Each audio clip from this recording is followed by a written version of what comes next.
Olá, alunos! Sejam bem-vindos à aula de língua portuguesa. Eu sou Milena Marães, professora de língua portuguesa, e é um prazer tê-los aqui. Mas afinal, o que nós vamos estudar nesta aula? Vejam comigo.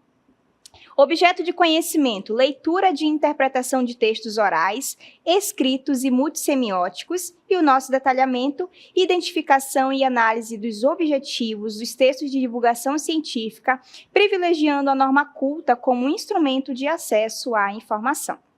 Então, gente, vamos à nossa aula?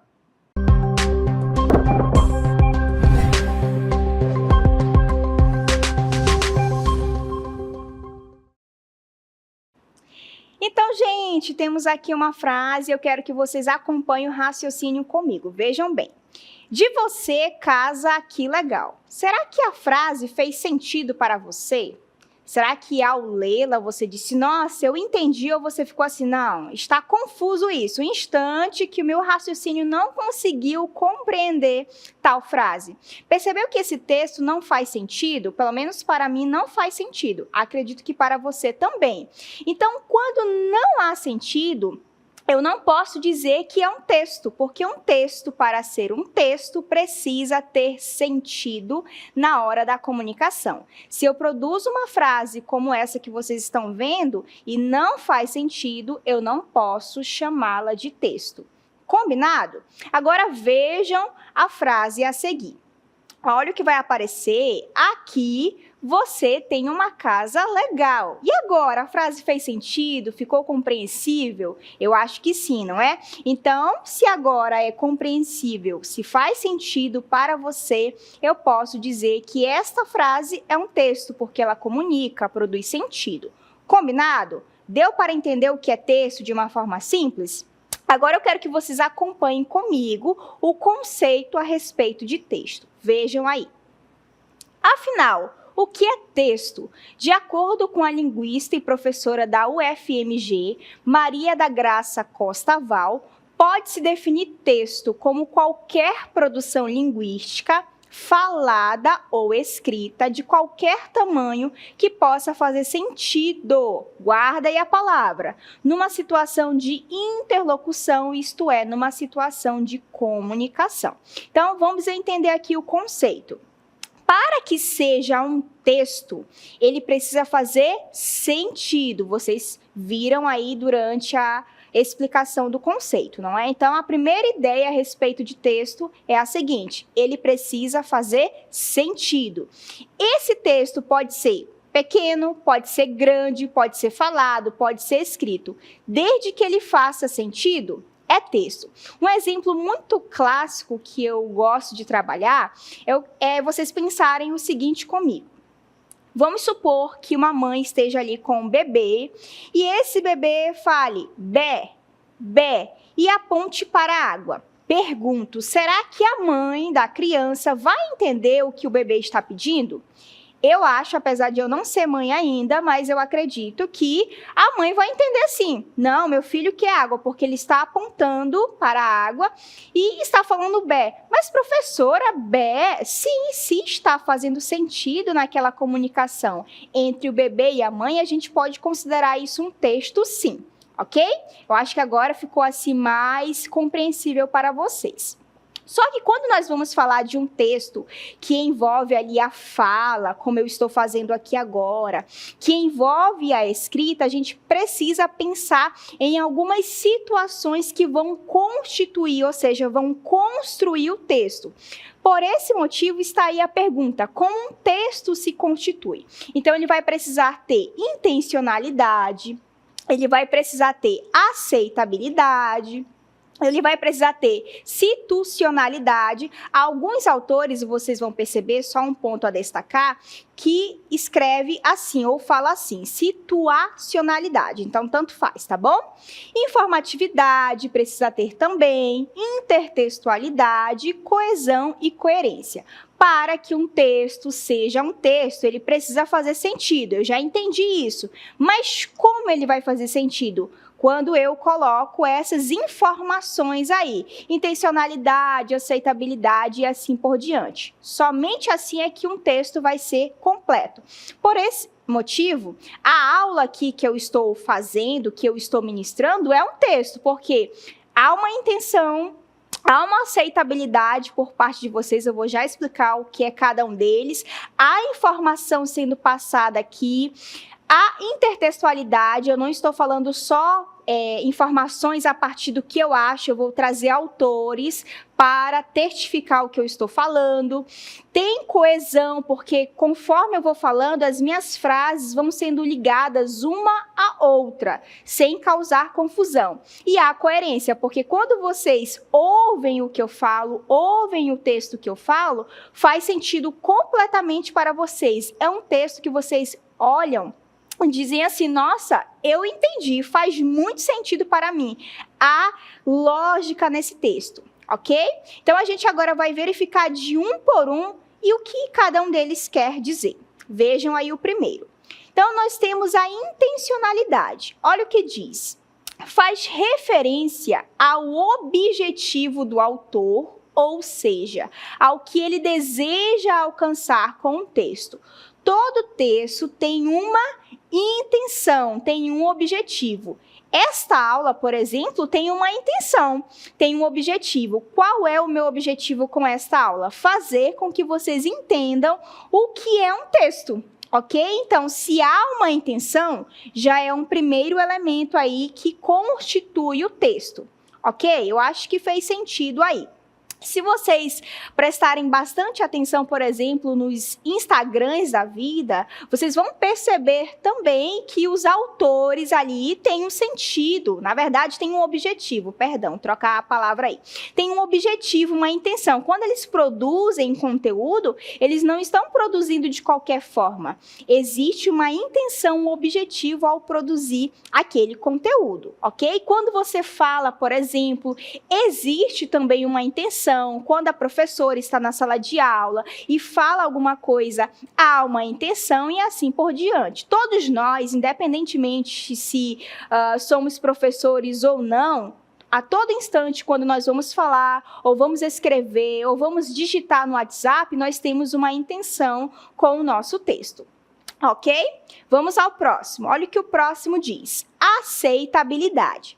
Faz referência ao fato de o leitor aceitar o texto como um texto que apresenta sentido. Em outras palavras, o leitor do texto aceita as intenções pretendidas pelo autor.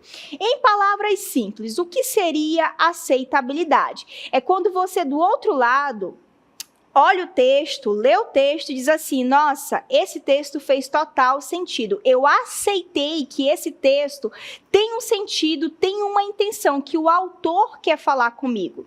Por exemplo, vocês estão assistindo a aula agora, eu tenho certeza de que vocês estão dizendo assim, uau, eu estou entendendo agora o que é texto. Vocês estão aceitando o que eu estou falando. Isso se chama de aceitabilidade. É quando você aí está recebendo o texto e aceita esse texto, ele é compreensível, ele faz sentido para você. Você está entendendo a minha intenção, o meu objetivo com a aula. Ok? Vamos ao próximo. O próximo é a situacionalidade. Faz referência à adequação do texto tanto ao lugar em que se encontra quanto às pessoas leitoras da produção. Não entendi, professora? Vamos com calma. Neste momento agora, eu estou ministrando a aula. Eu sou a professora Milena, certo? Então, o meu modo de falar vai se adequar a este contexto. Eu não posso chegar assim, ei, mano, e aí, bro? Não posso, porque o contexto em que eu estou exige que eu seja formal, que eu fale de acordo com a gramática normativa, que eu não produza essas informalidades. Então, estou me adequando ao ambiente e às pessoas que estão me ouvindo. Apesar de muitos alunos aqui serem jovens, não é? Eu não me considero também assim tão velha, eu sou uma jovem também. Apesar desse contexto, eu estou seguindo uma formalidade porque o contexto me exige isso. Eu estou falando com alunos, eu estou falando com professores. Agora, claro, se eu estou numa saída com as minhas amigas, eu não vou dizer assim, ei, vossa senhoria deseja um café? Não dá, gente, por favor, não é? Então, a minha forma de falar naquele ambiente, por causa das minhas amigas e do lugar em que eu estou, eu vou fazer ali conforme o lugar. Aí eu vou falar de uma maneira mais informal, mais solta, ok? Então, a gente precisa pensar muito bem na hora de escrever um texto. Para quem eu estou escrevendo esse texto? Ou para quem eu estou falando? Em que contexto, em que ambiente eu estou?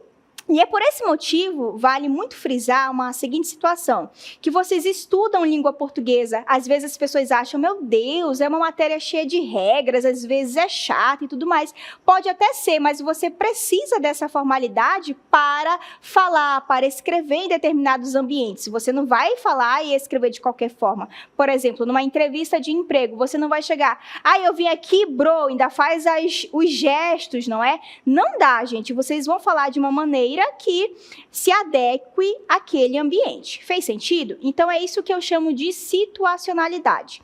Ambiente e a pessoa para quem eu me dirijo, ok? Vamos ao próximo. O próximo é a informatividade. Faz referência à apresentação de informações no decorrer do texto. Informação é o que, digamos assim, caracteriza por completo a informatividade. Vocês estão assistindo a aula e vocês estão recebendo informações. Existem algumas situações que vocês podem até conhecer, outras não. Mas vocês estão recebendo informações. É o que eu chamo de informatividade. E aí, depende do grau. Por quê? Se você sabe muito de um conteúdo, por exemplo, e você vai assistir a uma aula ou a um vídeo daquele conteúdo, o conteúdo vai ser assim, eu já sei o que é isso.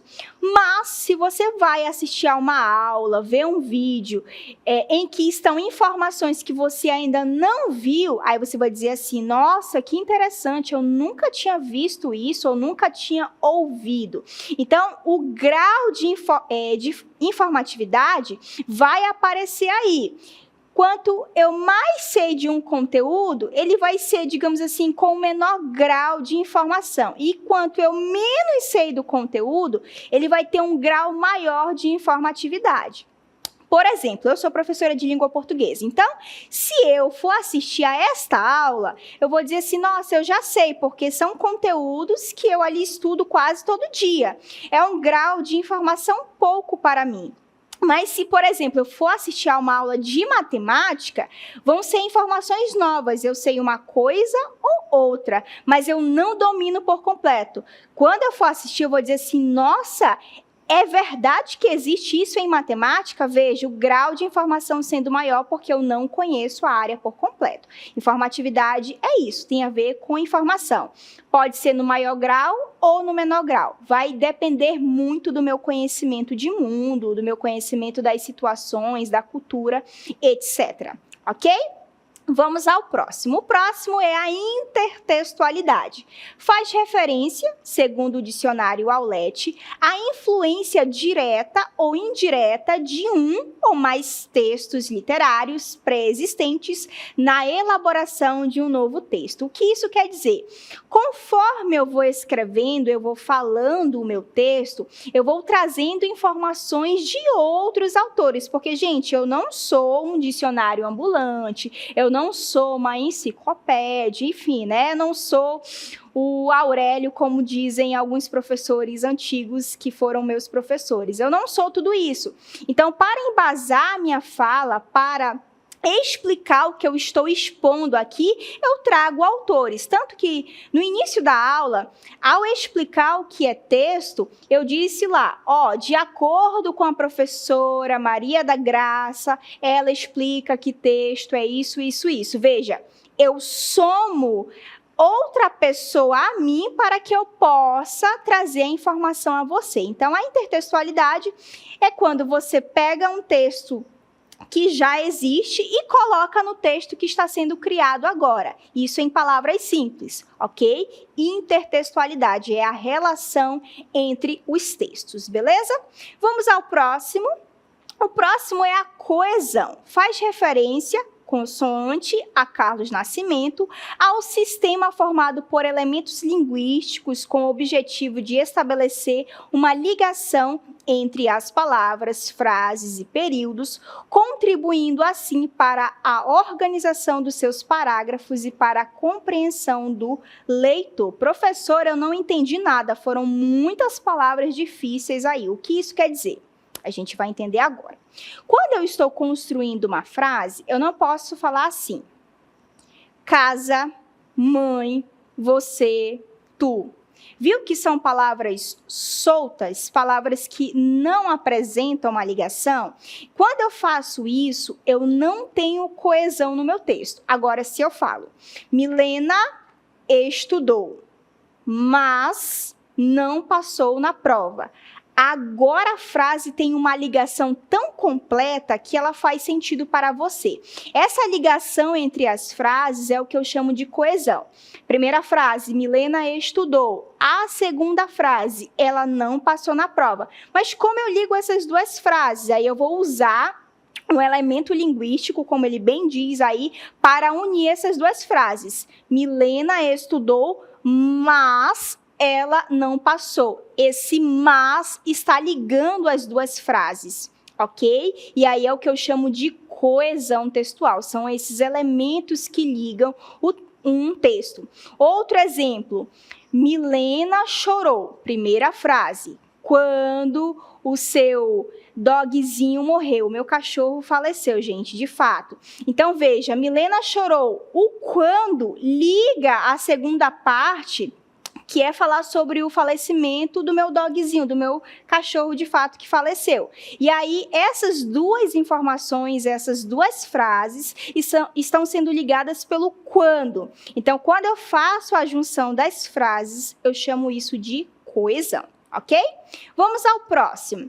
O próximo é a coerência, faz referência ao sentido do texto. Para isso, todos os elementos citados precisam estar presentes e eles devem se apresentar de forma progressiva, não contraditória e articulada, conforme diz aí Carlos Nascimento. A coerência seria o entendimento do texto como um todo. É quando o texto inteiro apresenta uma lógica, apresenta um sentido, apresenta um entendimento. Só que para isso acontecer, eu tenho que pensar nos fatores anteriores. Qual é a informação que eu vou trazer, qual é a minha intenção, como eu vou fazer a coesão, quais são os outros autores que eu vou trazer para formar a intertextualidade. Aí sim, quando eu trago tudo isso, eu vou ter a coerência, o texto vai ser completo para mim, vai fazer sentido, ok? E isso seria a coerência. Importante dizer também, a coerência precisa estar no texto e vai se mostrar de forma progressiva. Conforme eu vou falando, as informações novas vão sendo inseridas. Não pode ser uma informação contraditória, ou seja, as minhas ideias não podem ser assim. Nossa, mas você falou isso e agora quer dizer isso? Não estou entendendo, não pode ter essa contradição. Tudo que eu falar, você tem que dizer assim, ela falou isso, depois ela falou isso e ela falou isso. Eu compreendi perfeitamente, não há informações contraditórias, ok? Então, esses são os 7 elementos do texto, que a gente chama de 7 fatores da textualidade, como o texto se constitui. Ok? Agora, para nós compreendermos como isso acontece, eu quero que vocês acompanhem comigo um exemplo de um texto. Vamos a ele. Analisemos o texto. No livro Ensaio sobre a Cegueira, o autor José Saramago afirma que a cegueira branca representa a raiva, o egoísmo, o medo e todos os outros sentimentos que cegam o ser humano. Veja que, primeiro, há uma intenção aí, porque ela está querendo falar sobre a questão da cegueira branca, o que seria a cegueira branca dentro do livro de José Saramago. Ela está explicando, há uma intenção, há uma intertextualidade, porque eu estou trazendo ali um autor, há informatividade, porque, veja, ela traz a informação para explicar o que é a cegueira branca, o que é de fato, ok? Há coesão, porque as frases estão se conectando, e há uma coerência, porque eu entendi aí o que é cegueira branca a partir da perspectiva de José Saramago. Continuando.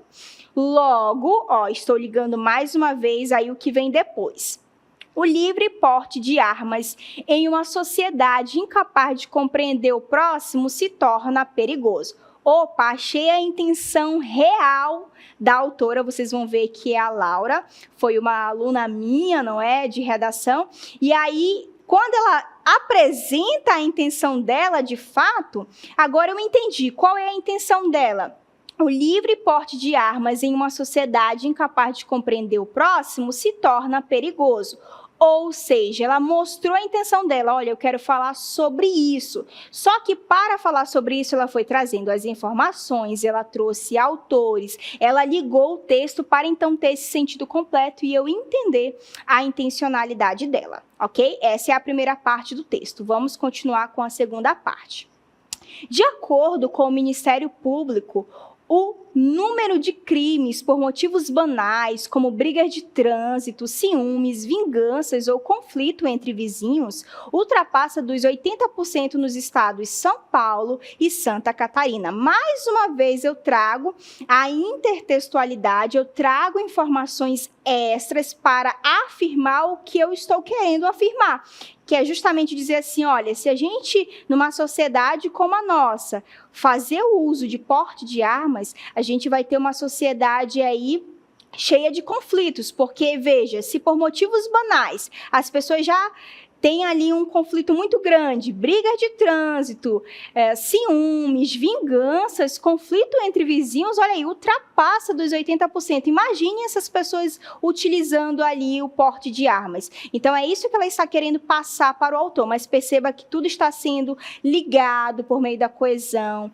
a intenção, a intertextualidade, esses elementos estão aparecendo e o texto, conforme ela vai escrevendo, faz sentido para a gente, ok? Continuando. Sendo assim, com esse distanciamento existente entre as pessoas nas sociedades modernas, o porte de armas põe em risco a vida de todos. Outro sim, andar com uma arma torna o indivíduo mais vulnerável, mesmo que ele tenha o preparo ideal. As chances de se tornar uma vítima são grandes. Então, veja, ela vai explicando o porquê o porte de armas não é ideal para a nossa sociedade, sobretudo no Brasil. E aí ela explica que veja que ela vem trazendo informações, falou da cegueira branca, falou da questão ali das brigas de trânsito, dos ciúmes. Aí ela diz, gente, se nós já temos isso, se há esse distanciamento na relação entre as pessoas, vai ser muito difícil, a gente vai correr risco, todo mundo corre risco. Veja que essas informações estão sendo, mais uma vez, cheias de coesão, a intertextualidade, a intenção, ok? E assim por diante, os outros elementos. Outro sim, andar com uma arma torna o indivíduo mais vulnerável, mesmo que ele tenha o preparo ideal, as chances de se tornar uma vítima são grandes. Então, ela já traz um outro ponto de vista, um outro olhar, que mesmo a pessoa preparada, ainda assim há riscos de ela ser uma vítima. E veja que essa segunda frase, por completo, se liga à primeira lá, por completo, por meio do outro sim. Ela vai concatenando as ideias. E há uma situação muito interessante que é a aceitabilidade. Conforme eu vou lendo, eu vou dizendo assim, uau, é isso mesmo. Eu estou percebendo que essa ideia que ela teve é compreensível. Eu estou conseguindo compreender o texto. Aceitabilidade aí, não é?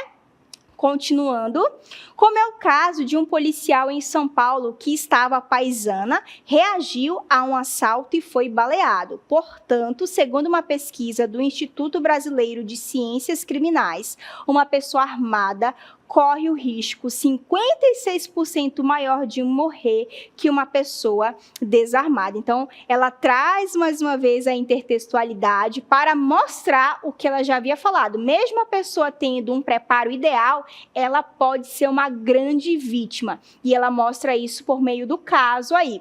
Eu estou aceitando o que ela está falando, é verdade, é compreensível. E isso que ela está falando faz total sentido, realmente pode ser isso mesmo. A aceitabilidade, ela vai trazendo as informações e vai explicando, e como eu já tenho uma noção do que é o porte de armas e como as pessoas podem se portar, essas informações que ela traz só estão acrescentando no meu conhecimento.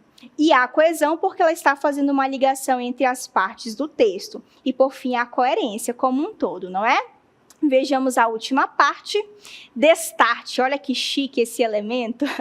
O Ministério da Educação tem que investir em palestras de conscientização nas escolas, buscando debater sobre as relações sociais e cultivar a tolerância, o respeito e a empatia na sociedade. Perceba que agora ela traz uma proposta de intervenção, ela problematizou a questão do porte de armas, mas agora ela traz uma solução. Esse texto é um texto exemplo de texto Enem, o qual você escreve ali para o vestibular do Enem, no final você traz uma proposta de intervenção.